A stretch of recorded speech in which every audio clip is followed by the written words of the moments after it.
नमस्कार मित्रांनो, जय महाराष्ट्र। राज्याच्या राजकारणातून अतिशय महत्त्वाची बातमी समोर येत आहे।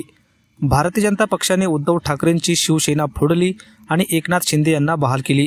भाजपने राज्यामध्ये फोडाफोडीचं राजकारण केलं आणि सत्ता मिळवली। त्याच भाजपला आता उद्धव ठाकरे यांनी जोरदार धक्का दिला आहे। भाजपचा थेट नगराध्यक्ष उद्धव ठाकरे यांच्या शिवसेनेत या ठिकाणी त्यांनी आपल्या हजारो कार्यकर्त्यांना घेऊन पक्षप्रवेश केला आहे। तर मित्रांनो, जाणून घेऊया सविस्तर बातमी। त्या अगोदर तुम्ही जर आपलं चॅनल सबस्क्राइब केलं नसेल तर चॅनलला नक्की सबस्क्राइब करा आणि बेल आयकॉनला प्रेस करा। गेल्या काही दिवसापासून राज्यात आता थोडेच दिवस नगराध्यक्ष थेट निवडणूक आणि नगरसेवक म्हणजेच नगरपंचायत नगर परिषद यांच्या निवडणुका होणार आहे। येणाऱ्या 8 दिवसाच्या आत त्यांचं मतदान होऊन निकाल सुद्धा दुसऱ्या दिवशी लागणार आहे। प्रत्येक जिल्ह्यातील जे काही राजकारण तापलेलं असताना ज्या ज्या जिल्ह्यात खासदार आमदार त्या पक्षाचे आहेत त्यांनी फोडाफोडीचं वातावरण तयार केलं आहे।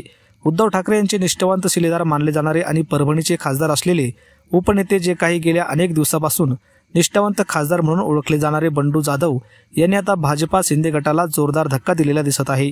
निवडणुकीचे वातावरण जिल्ह्यात तापले असताना बंडू जाधव यांनी आपली जी काही राजकीय चाणक्य नीती आहे ती दाखवली आहे आणि थेट नगराध्यक्ष ठाकरेंच्या शिवसेनेत प्रवेश केला आहे। यावेळी खासदार आणि उपनेते बंडू उर्फ संजय जाधव हे उपस्थित होते। जिल्हा प्रमुख रवींद्र धर्मे यांच्या उपस्थितीमध्ये नगराध्यक्ष असलेले संतोष बारहाते यांनी आपल्या हजारो कार्यकर्त्यांसहित मातोश्रीवर व उद्धव ठाकरे यांच्या नेतृत्वावर विश्वास ठेवून उपस्थित करून या ठिकाणी पक्षप्रवेश केला आहे। यावेळी मनगटावर शिवबंधन बांधून आता फक्त ठाकरेंसाठीच लढायचं। ठाकरे यांच्यावर जो काही 2-3 वर्षापूर्वी अन्याय झाला, पक्षचिन्ह हे जे काही एकनाथ शिंदे यांना दिलं, आता त्यांच्या विरोधात आम्ही सर्वसामान्य शिवसैनिक उतरणार आणि प्रत्येक नगराध्यक्ष प्रत्येक जिल्ह्यात तालुक्यात फक्त ठाकरेंच्या पक्षांचाच करणार अशी जोरदार घोषणा यावेळी पक्षप्रवेश करताना बारहाते यांनी केली। नगराध्यक्ष पदाचा अनुभव असलेले बारहाते यांनी यावेळी सांगितले की परभणी जिल्ह्यात सगळीकडे ठाकरेंचाच भगवा फडकणार आणि वेळ आल्यास रस्त्यावर उतरून विरोधकांना म्हणजेच जे सत्तेत आहे ते आमचे विरोधक त्यांना आम्ही विरोध करणार असं सांगितलं। त्यामुळे आता मतदार याद्या असतील किंवा इतर ज्या सर्व गोष्टीवर लक्ष ठेवून येणाऱ्या निवडणुकांमध्ये ठाकरेंचा भगवा फडकणार असंही त्यांनी सांगितलं आहे।